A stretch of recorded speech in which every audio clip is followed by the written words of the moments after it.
loud and and say the stage is yours, and tell us about how you got to where you are and what you did while you were here. Oh man, that's a lot of pressure. How's it going, everyone? Wow, this is cool. Thanks for having me. Oh my gosh, you see Dr. Hendrick there? Whoa! Where'd your hair go? I think you're on mute. Yeah, he is. Unmute. Thank you for pointing that out, bud. No, this is awesome. Thank you all so much for having me. I was definitely in your guys' shoes 6 years ago now. So it is, there is a good sign at the end of the day. Things do work out. I think I'm doing pretty well for myself. It did take a lot of resources from Dr. Hendrick and Dr. Conradi and all these other players essentially in the educational community. But I guess I can give a little bit of background. Is it just me today? Nice. Yeah. Okay, awesome. So yeah, for all of you out there, my name is Conor Skelton, class of 2017, where I was originally I was pre-med, and I guess we can go into that a little bit later. But then I had a sort of change of heart after attending a certain class that I'll talk about in a second. But I majored in sociology with a minor in biology because it was essentially the best marriage between the two spheres or whatever you want to call it. But it was the best opportunity for me at the time to get at this field of epidemiology.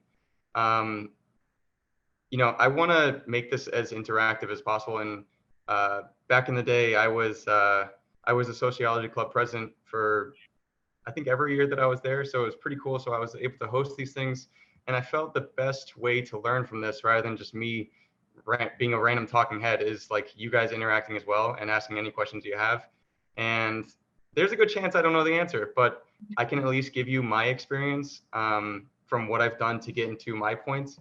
I do have a good network, so if I don't know the question, I can certainly reach out to anyone else. But maybe Dr. Conradi, if you're hosting this, maybe it's a good chance to just learn about what everyone there is interested in, or at least their which year they're in, or the major that they're in, some of the studies that they're interested in, and then maybe I can cater the discussion to that.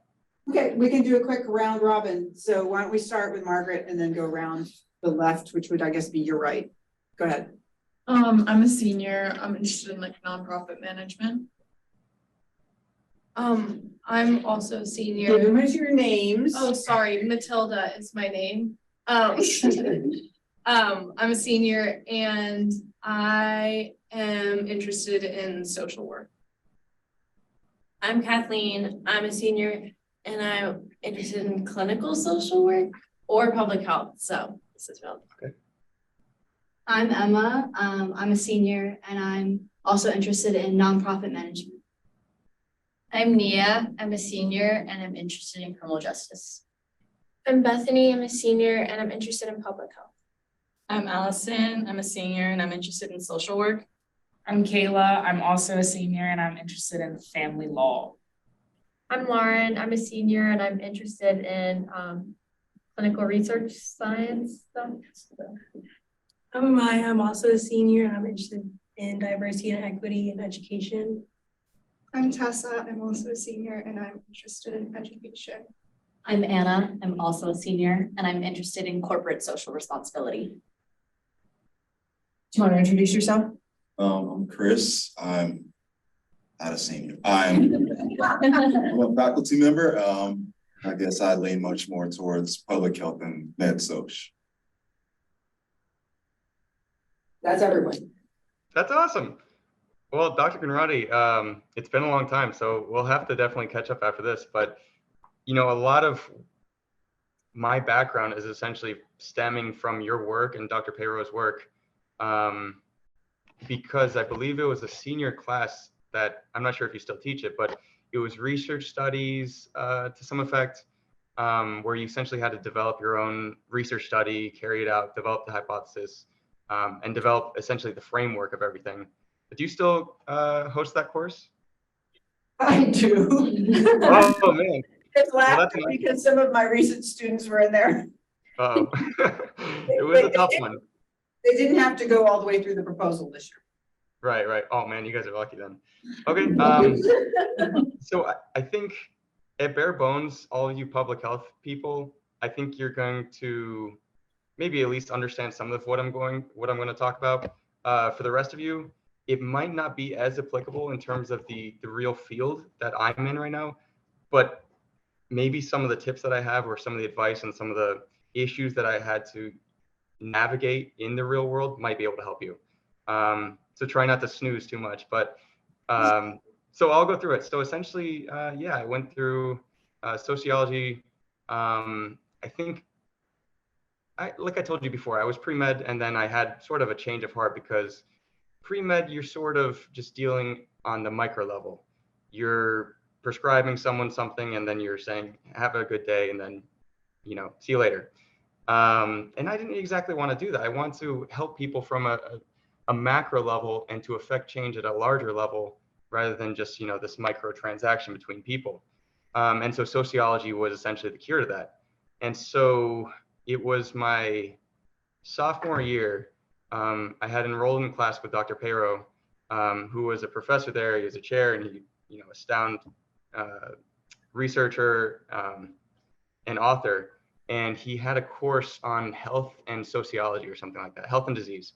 And basically, that was my first introduction and exposure to the world of epidemiology. And if you don't know what that is, I still don't know what that is, but basically it's the field of, it's the study of disease and the distribution of disease in society. And so from a sociologist perspective, this is perfect because you can directly relate the two sectors, if you will, of sociology and biology and disease, because those things are directly related because how you affect and behave and how societies intermingle with each other will determine your health status. The inequalities in health are going to be indicative and predictive of the type of health status that you're going to have. A prime example of that is Ebola. Ebola essentially, due to a spillover event from an animal to a human, there was, people were eating the bushmeat, and essentially you don't do that in modern industrialized societies. So that's why, in a long session cut short, essentially that's how Ebola came about, where you had these tribes that were hunting down bushmeat and engaging in behavior that isn't typical for modern societies. And then once, you eat the infected bushmeat from the bat, you get affected, and then you have Ebola and you can spread to other people. So it wasn't that great. But that's just a pretty basic example on the marriage between sociology and biology and epidemiology in itself. But that is all to say, I found my niche when I enrolled in that course, because you just learn to be essentially a medical detective. You get to see how, how people interact with each other and how you can, how certain diseases are spread. And I thought that was fantastic and really amazing to this day. I did get the questions that your assistant Isabel, I believe, sent me. And I think they're all really good questions. So hopefully I can tackle each of them at a time through mini stories or something like that. But after I enrolled in that class, my main goal was to learn more and more about this field of epidemiology. Like, what on earth is that? I can barely spell it. And in order to do that, I wanted to get closer with the person, the source that exposed my world to this whole thing. So Dr. Pero was a big influence in my life, and just trying to go to him after office hours and trying to figure out how he's done it, because he was in the clinical realm of sociology, but I would probably go as far as say he was an epidemiologist of sorts.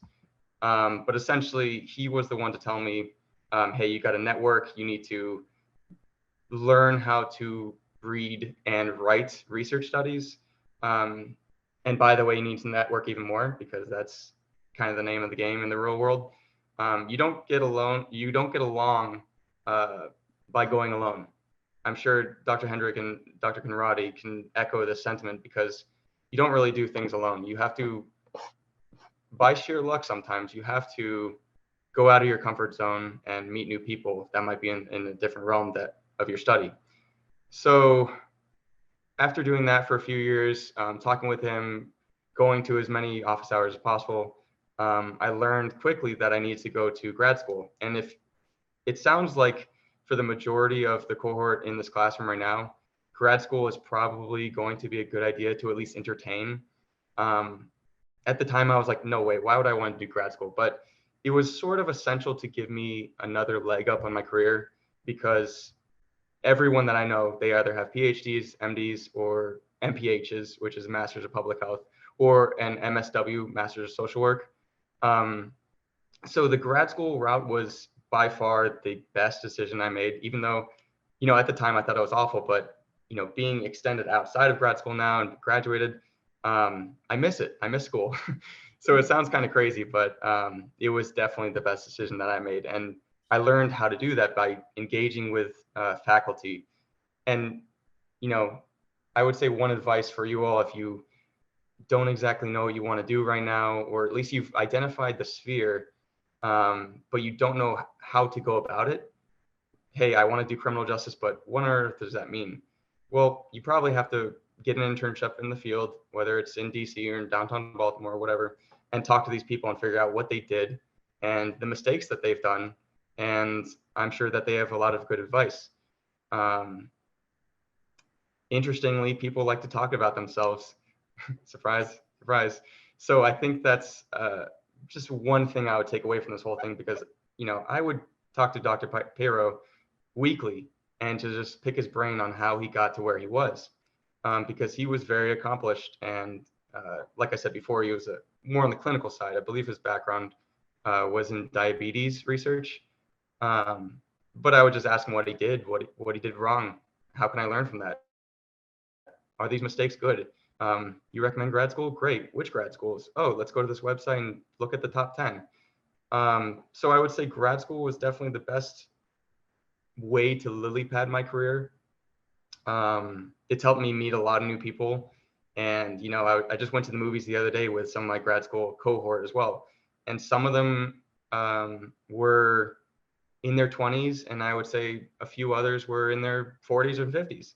So my advice in terms of grad school would be to just be realistic with yourself and to go whenever you feel fit.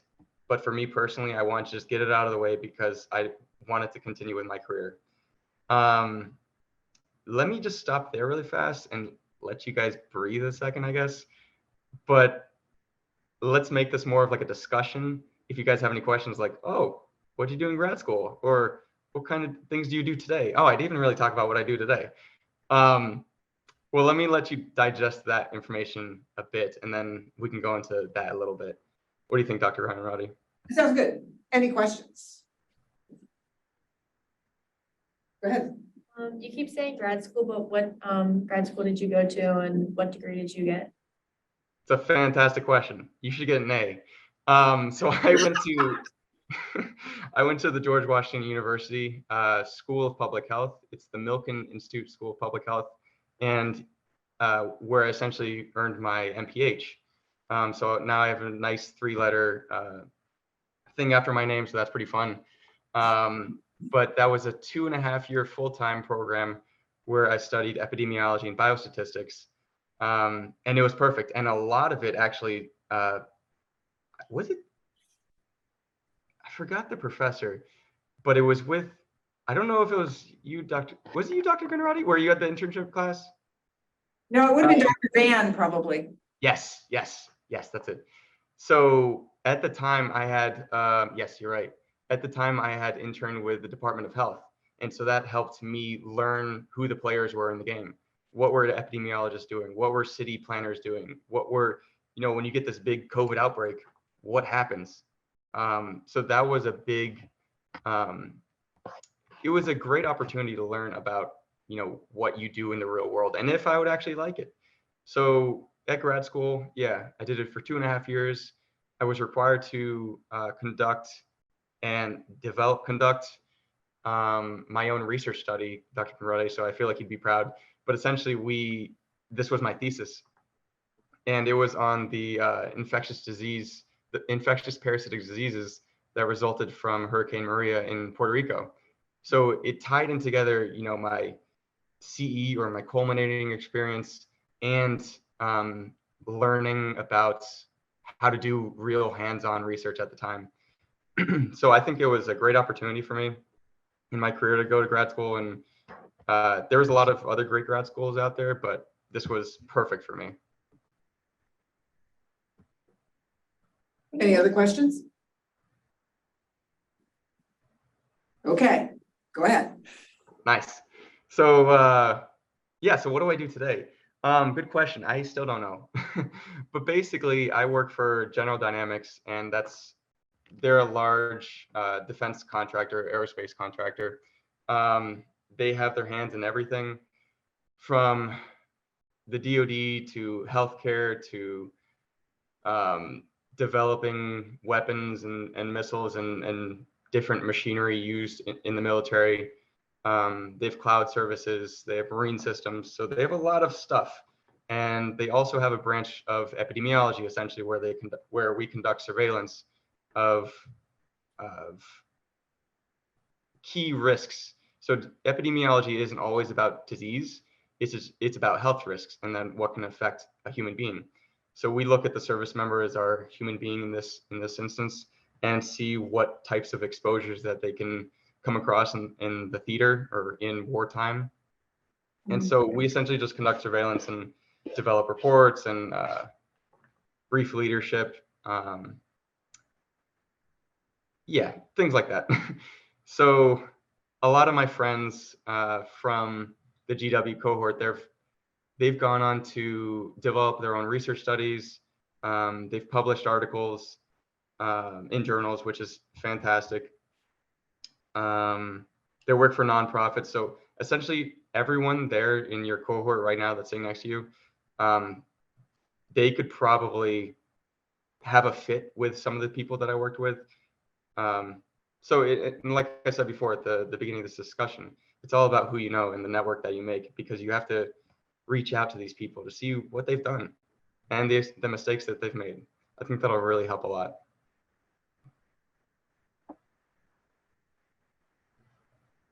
Any questions from that? Do you have any tips on reaching out to people? Like how you would go about it? Do you like cold email people, just go up to them and ask them, or do you have any advice? Yeah, super good question. And I believe almost all of you are seniors, so you're getting to that point where you might be feeling like a little bit of anxiety and not sure what you need to do, or if you have an internship lined up or career like that. My best advice is don't hesitate to reach out to these people. What I did, and I don't know if was just a stroke of luck, but I went out of my comfort zone and I actually went on LinkedIn, and I was like, what on earth? Like, nobody gets a job from LinkedIn or internships or anything like that. And so I messaged someone from that actually graduated from Loyola like 30 years ago or something, back when it was Loyola College, if you remember. And they had taken the same route. They were biology, sociology, and then they were working at the applied physics lab at Johns Hopkins, where I ultimately got a summer internship when I was a junior or something. But I just reached out, and they were more than happy to just talk and to figure out if that's the right field that I wanted to go into.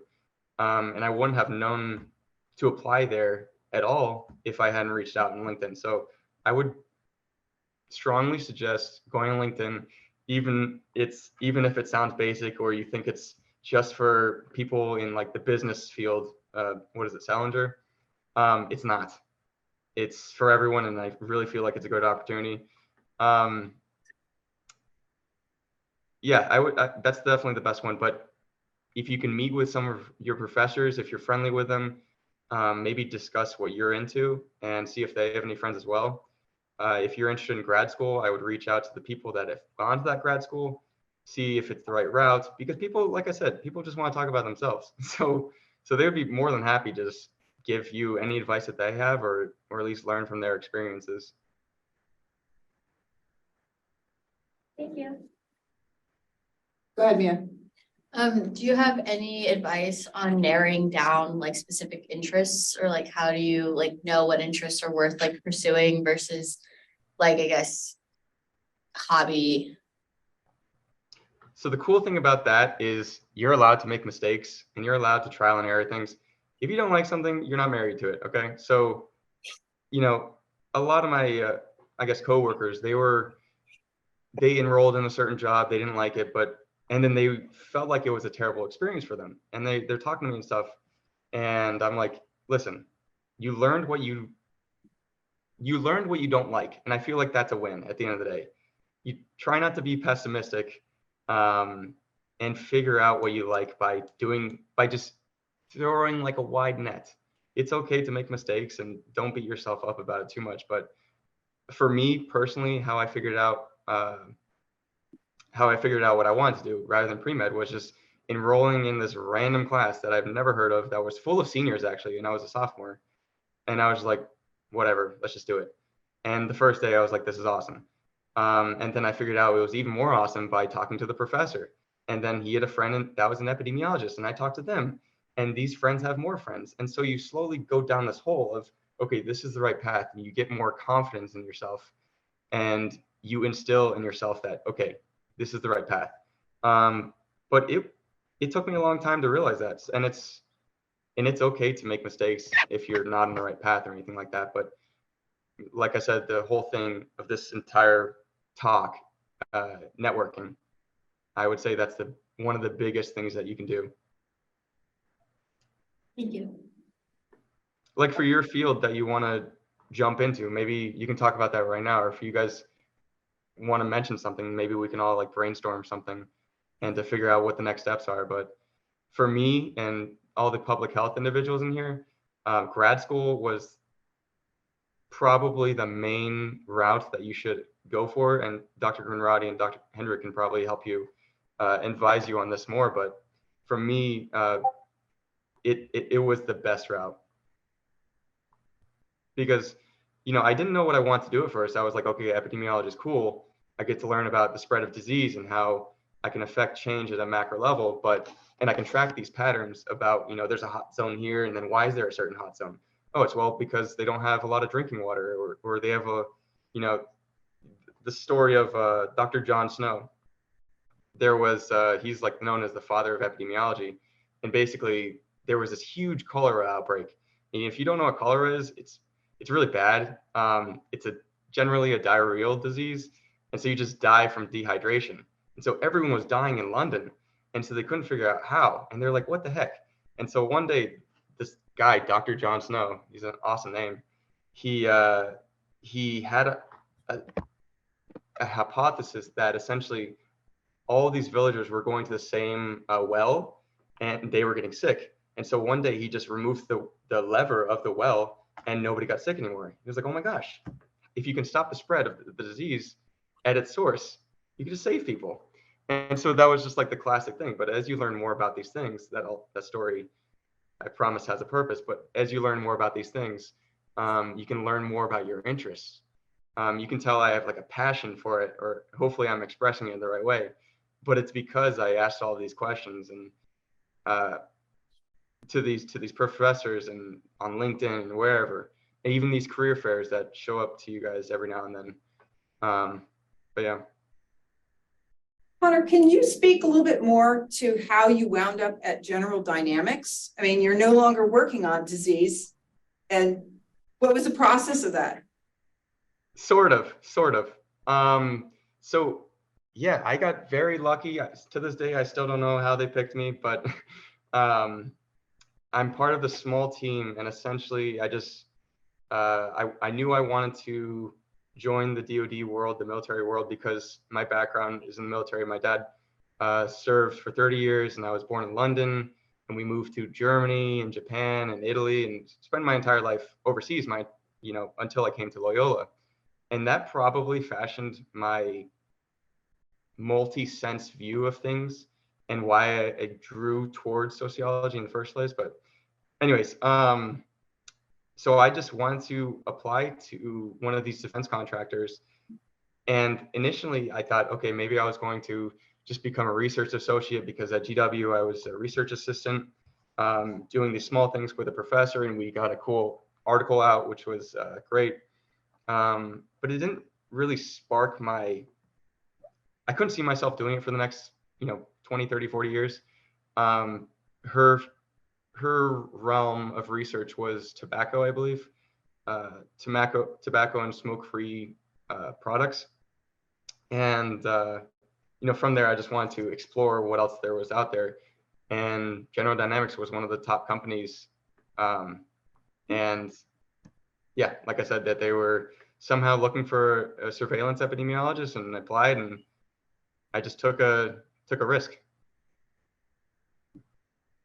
But to be clear, you're doing epidemiology there. Yeah, I'm doing epidemiology every day. So we're still doing, if you know, It's just your client is some division of the armed forces. Yeah, it's essentially, exactly. So it's not exactly your classic Department of Health or your small clinic. It's a big time company where we're conducting surveillance and watching things. But how do you watch these things, and how do you know if there's a hot zone in a certain area? Well, you have to use these statistical methods in order to find out if there's a significant change, essentially. You're looking at large data sets. If any of you have an interest in coding, any statistical software, at GW I learned about how to code in a different language. And at first I was like, this is nonsense. This is the most aggravating thing in the world. But turns out everyone does it, and you can make a good career out of it. So if you have any opportunity in the future to take a coding course that involves SAS or SPSS or Stata, I believe is another one, or R, those are huge. So I want to see you guys writing this down. Stop looking at me. I think, Connor, I think you're talking to a bunch of seniors that you may not remember in undergrad are a little overwhelmed. I know. Not only with classes, but with this life thing coming. I'm wondering, can you talk about, did you feel anything different about how you treated being in class and having academic responsibilities in grad school versus undergrad? Yeah, listen, you guys are almost out of the door, so you got it done basically. You just got to fight the senioritis right now. But you guys are doing a great job already, so you just need to figure out, what is my next designation, and is it going to be the most effective path to get to my career goal? So while I was at Loyola, I played tennis as well. It helped me develop a sense of work balance.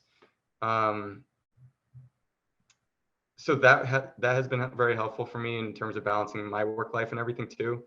But I know you guys are definitely overwhelmed with everything and trying to digest your 12 other courses and your internships and where you're going to live next year and all that stuff. But just try to take a deep breath and not take everything so seriously.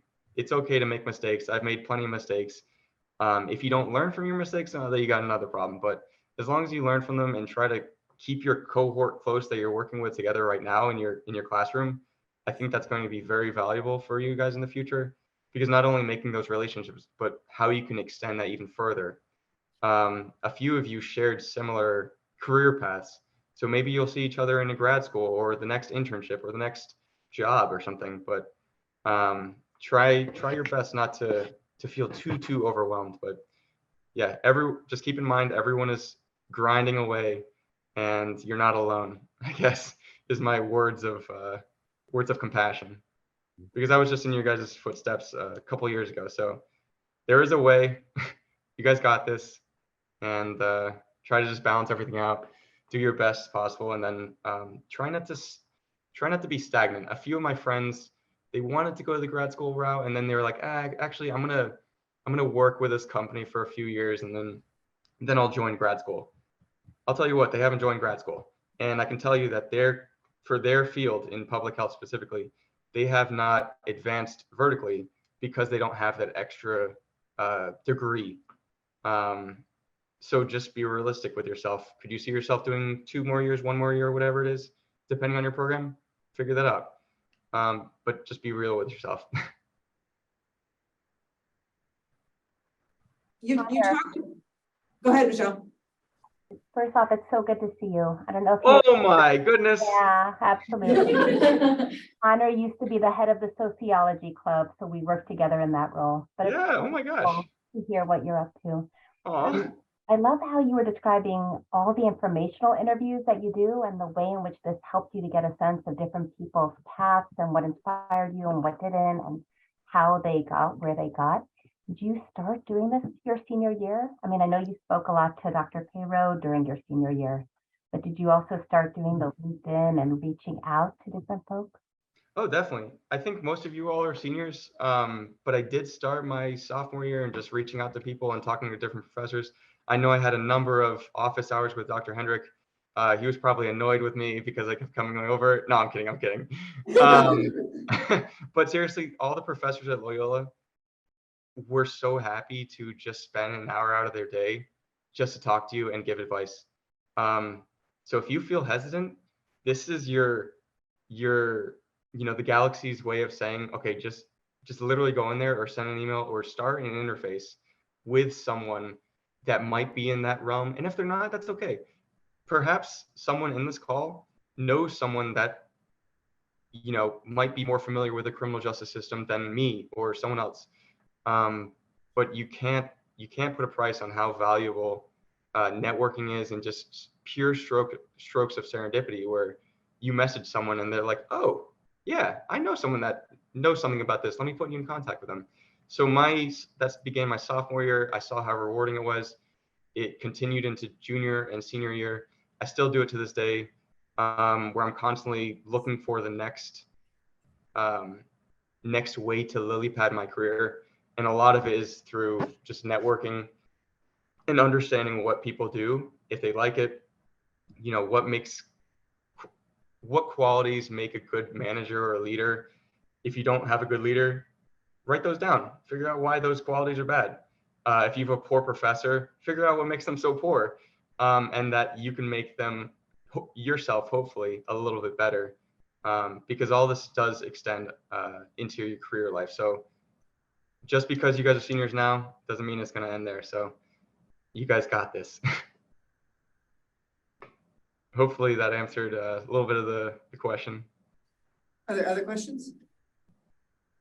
I have one. You talked about learning from your mistakes. What would you feel is like your biggest mistake in grad school, and what did you learn from it? Not hanging out with you guys more. I'm kidding. Let's see. This is tough. Biggest mistakes. I'm thinking more in my career right now, but let's see. For grad school, I mean, just taking courses that you didn't like. Okay, so I guess here's an example. Oh man, I got a lot of examples now. Hopefully that's not a good thing, or a bad thing rather. But I'll say this. For grad school, I was enrolled in a lot of these classes, these advanced statistical analysis classes. And the biggest mistake that I did for my first maybe month is, I was super shy. I didn't know anyone. I'm not from the DC area. I didn't want to make friends because I was like, I just want to be in and out basically. And, I was doing okay. But I wasn't, learning and absorbing as much information as I probably should have, because everyone tells me, oh, grad school is so great. You're going to meet so many great people. I wasn't meeting anyone. So I needed to take my own advice essentially and to reach out to people. And so I started to, rather than just flounder by myself and do these really difficult exams by myself, I started to make study groups, because lo and behold, everyone else is confused too. And when you get that interface with each other, it helps simplify things. I wasn't too good with the biostatistics, but I was pretty good at programming, because you have to code these things in order to, I don't know if you've learned about statistical significance, but you have to code these things in order to figure out if these two variables are statistically significant from each other. So the mistake of being isolated, and because it was comfortable and it was easy for me, was definitely not ideal. But I kicked myself in the butt and said, all right, let's start to meet people and make some study groups. And then, things were skyrocketing. And like I said before, I'm still friends with these people today, and they're PhDs and MDs, and they're working on the research studies, and they're all different parts of the world right now. So they're doing pretty well. In terms of the career wise, I've seen, not from my perspective, but there's been a lot of poor leaders in different groups. And so I've tried to help identify what these traits were in these leaders so I can try to avoid some of these traits if I were to become a supervisor of some sort. Yeah, hopefully that helps a little bit. That's good. Go ahead. I know you said you went to grad school. Do you have any advice on prepping for like pre-entry exams? Yeah, do it as soon as you can. I started my senior year, I believe, maybe at the beginning of my senior year, and I started to make flashcards because I had to take the GRE, which was pretty fun at the end of the day, as weird as that sounds. But it was a fun experience. It was cool because I had done so much prep work for it. So if you, like I said before, be realistic with yourself. If you think you can ace these things without studying for it, good for you. But that's not me. I need to study as much as possible and to prepare for it. And so I made flashcards. I did all the practice exams. I didn't overdo it, but I did it in between classes, on the weekends and stuff like that.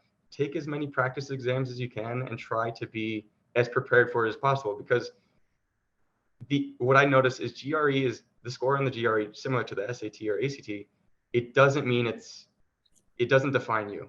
It's what you do at Loyola with your coursework and your internships or your volunteer work, the organizations that you're involved with. I believe, in my opinion, that will weigh more than your GRE score. Now, if you tank the GRE, that's probably not ideal. So I would say still study for it, but give yourself a fighting chance with being more well-rounded. And most of you are seniors, so you still have some time to get involved with these courses and talk with these professors, and see if you can ask one to be a mentor, maybe one that you're close with or you want to become closer with because they're involved in a certain field of study, for example. So do as much prep work as you can, but be realistic with yourself. I'll intersect for you all. Everyone in this room, if you're interested in grad school, needs to look at the programs. COVID, it already started before COVID, but as of today in the Chronicle of Higher Education, the top 50 universities, graduate programs in the United States, 6% were still accepting standardized exams as part of the application process. So it's going away, and every year there's more schools that are no longer accepting these exams. So you got to look very specifically. You may apply to 5 programs, one of them wants a GRE and 4 of them don't. Right. So yeah, that's good advice. Look into the school potentially, or at least your program. If you're interested in criminal justice, look up the top 10 criminal justice schools in the country. If you're interested in MPH, look that up right now and figure out the requirements for those.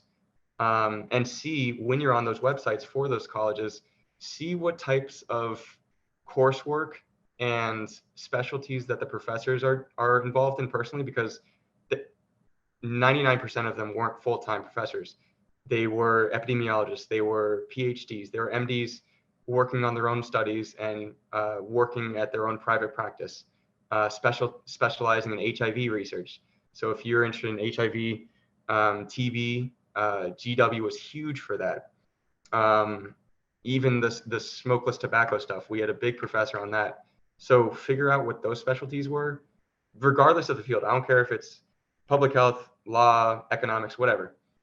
I think that's a big thing that you need to look into, is to see that. And then once you figure out that, and you've identified that they have the specialty that you're looking for, it wouldn't hurt to even send them a message, say, hey, I'm a prospective student. What do you think? This is what I'm interested in. Is your program in line with this? So that is under the same theme of networking and reaching out, getting out of your comfort zone. So all of this ties in together, and I promise there's a reason for all this craziness. But yeah.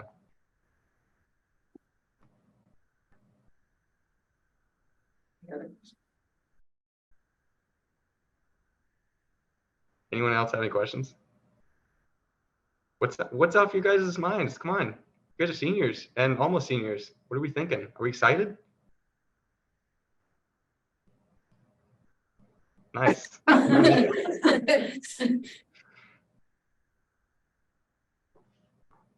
What do we think? What do we think? By show of hands or something, are some of you interested in grad school, or actually, let me answer this.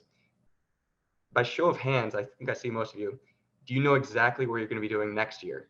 Or at least a path, exactly what you're doing? Hands up high. So is that like more than, is it like 2/3? Was that 2/3 or so? Yeah, I think so. For the 1/3 that didn't raise their hand, that is totally okay. Talk to those people in the 2/3 because that is abnormal. Not everyone knows what they want to do. Talk to those people, figure out why and how they got there. Not just me or the professors on the line, but even your own cohort can probably answer the questions that you have. And if you don't have the resources available, try to reach out to someone, or at least explore those options that I mentioned earlier. For the 1/3 that didn't answer with their hands held high, do you have sort of an idea-ish based on this conversation? Or are you still just kind of like, I can't even spell Loyola? Kathleen, what do you think? I think it would be concerning if I did have a plan because I'm not that kind of person. But I was it's getting specific. I was gonna travel because I'm an EU citizen, so I was gonna live abroad for a little bit. But I hope to come do more school, but hopefully with some more languages under my belt. Ooh, interesting. Okay. Okay, what about the other 1/3? I want to target you guys for just a moment. I'm putting you guys on the hot spot. And it's okay if you don't have a plan right now. I think that's pretty much normal. Who else didn't have their hand raised? I'm applying for jobs. Not a ton of luck, but just keep pushing. So. That is okay. Spread a wide net. Thank you. Wide net. You'll get a lot of no's, and then eventually you'll get one, and you'll realize, okay, there's a reason why I get denied from those other ones. Yeah. So try to stay positive in that whole process because it sucks. Pretty plainly, it's not fun. But then when you do get that yes, it's a great sensation. I have a question. I know you said that you were soc major bio minor, and then you went into your master's for epidemiology. So like kind of in the same boat where I'm like in for my bachelor's in sociology, my master's in forensics, and I want to go and get my PsyD in forensic psychology. But like right now, and I'm interested in all of those things, but like concerned about how I'm gonna like blend that all together. Like I'm like crim focused, so like I know that much, but I don't know like if it makes sense. I don't know. Does that make sense? Does my question make sense? If you can figure out a way to relay that and convince yourself, then there is an industry for that. There is going to be a need for that. You're going to have to figure out how to relay that information a bit more effectively and maybe paint a better picture by going on and looking up online what these people are doing. Like, is there a certain position that you've done or a certain company that does the stuff that you do, or certain, I don't know, organization that shares these things that you want to do? Or is it kind of like, you know these words and that's it? Well, I know how like they relate to each other. I'm just, Okay. I don't know, like in terms of like, because I'm trying to do like what you said about like vertical growth in terms of like degrees and having more opportunities that way. So I guess like I'm like in a dual program, so I'm in my master's right now, but I'm like debating on getting my PsyD if that's like worth it. Yeah. I don't know too much about that. I think that's awesome because you're becoming even more specialized and niche. And hopefully you'll learn from the professors in that program about what you can do with that. Personally, I don't know too much about the PsyD, but I just know that advancing your career that way is it can only help. I don't think it's going to pigeonhole you at all. You should talk to Mariana Carlucci. Carlucci. Mm-hmm. Yeah, so hopefully that'll, yeah. See, networking. There you go. Got it. But yeah, that's a tough one. I don't know too much about that realm of the world. But I would say if you have any interest in any of those courses that you're doing, when they focus on a certain specialty niche, jump on it and figure out the professor who taught that and figure out more about what those people do. Connor, I have a question. What's the company you work for? General Dynamics. You ever heard of them before you applied to a job? No. So I knew Boeing, I knew Northrop Grumman, I knew. And what do? You do investigative epidemiology? Essentially, yeah, surveillance epidemiology. Surveillance. Did you know there was such a thing called surveillance epidemiology? No idea. So I think the question that she's asking is things will work out, right?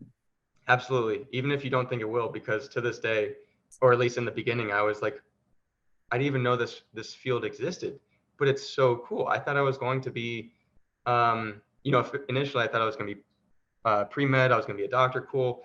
But then I was like, okay, epidemiology. Am I going to go to Mozambique and study Ebola? Not right now, because for that I needed to join the CDC and get a PhD and all this other stuff.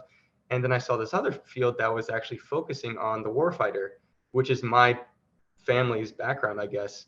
And I can contribute in a different way to my nation by safeguarding the warfighter. But I had no idea that this existed at all. And it was, like I said before, just pure luck that I applied, or pure randomness that I applied, and they had a need for it. So it's okay if you haven't identified anything exactly, but things will work out, like Dr. Hendrick is underlying there.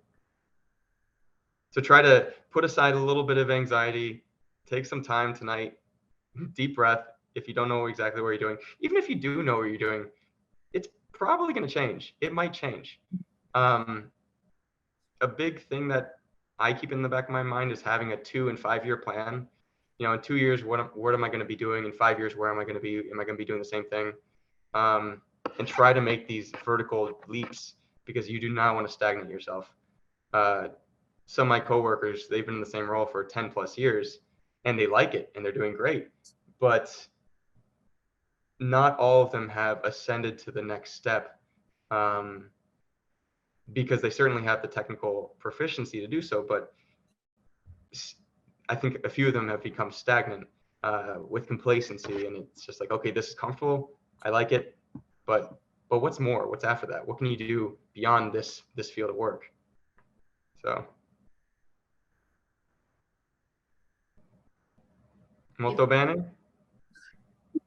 Yeah. Do you guys have any more questions? Anything I skipped or you want to know more about? I can also give you guys my email if you want. Maybe I know someone in the public health field for some of that. That'd be great. That mentioned that. And even if you aren't in the public health field, whenever we brought down people for career day, I still learned a lot, even if it was, I believe his name was like Justin White. He was alumni, maybe in the early 2000s or something, but he was a teacher, and I still learned a lot from him. And I knew I didn't want to be a teacher or a school teacher or anything like that, but I still learned a lot, because it was some of the work habits that he had and some of the leaps that he had to do in order to get to where he was. So yeah. Yeah, your email would be great. Cool. I can chat. Nice. If you put it in chat. All right, don't spam me. Connor, are you somewhere in the Baltwash Parkway? Yeah, it's crazy. I'm sort of in the area. So I'm in Silver Spring, Maryland, right on the tip of DC. Like, I can throw a rock and I'm in DC. So I'm at the northern part. And does the firm have a desire for interns from Loyola? They don't do interns. So you have to go through this long clearance process. And I've asked about this before. They don't have an internship program to streamline a certain level of clearance for a college student? No, you can't streamline those things, but General Dynamics itself, I know they have college programs. It won't be for the DoD, I guess, right, but it would be for other companies. So if you look it up, it's a huge company, like billions of dollars worth of stuff. So they do a lot of things. And it wouldn't be a bad idea to even look it up. So I'll type in this thing. But if you want But, to do VOD stuff, it might not work initially. But it's a good idea to at least just check out what do these companies do and what job postings do they have. Yeah. So yeah, that's let's see, I've been out in the real world for 4 real years, almost 4 real years, because after Loyola is 2017, and then from 2017 to 2019, I did grad school. So almost 4 years, yeah, crazy. One of the things I really appreciate about what you shared, Connor, is that how your skills could translate in so many different ways, which I think also kind of highlights what Dr. Hendrick was highlighting, which is there's not necessarily one correct path for each and every one person that everybody has to find, but there's so many different ways to take it. And I just yeah, absolutely. Yeah. And remember, moral of the story is, I guess the 2 main things is don't be afraid to make mistakes, and to network, even if that means talking with the professors on the line here or professors in other schools at Loyola, reaching out LinkedIn, because at the end of the day, they do want to help. I think that's what makes Loyola really unique. It's not, like this massive state school, but you can develop like a close relationship with these professors because they do want to help. They don't want you just to graduate and be like, all right, see you later, never. Like they want to make sure that you do well. So it's okay to get out of your comfort zone a little bit, reach out and just be like, hey, I'm interested in this. Do you know anyone in this field? If not, what do you recommend to get to that step? So that's, I guess, like my best 2 cents advice. But yeah, I'm still learning to this day, and whether it's unique software, if any of you are interested in a career in like data analysis and data visualization, that is huge. So if you've heard of techniques called Tableau or GIS, Geographic Information Systems, I believe it's called, those are in high demand right now. Data analytics and data visualization. Guaranteed you'll find a career with a good salary. And you can do that pretty much anywhere. So. Well, I want to thank you for being available to us tonight. I think my students have been here since this morning and they're kind of getting tired. I totally understand. Listen, if you guys don't understand anything that I said, just try to remember those last 2 points and take a deep breath tonight whenever you're walking home or something, and it'll be okay. Thank you. Thanks, everyone. Thank you, bud. All right. See you guys. See you. Take care. Nice seeing you. So good to see you.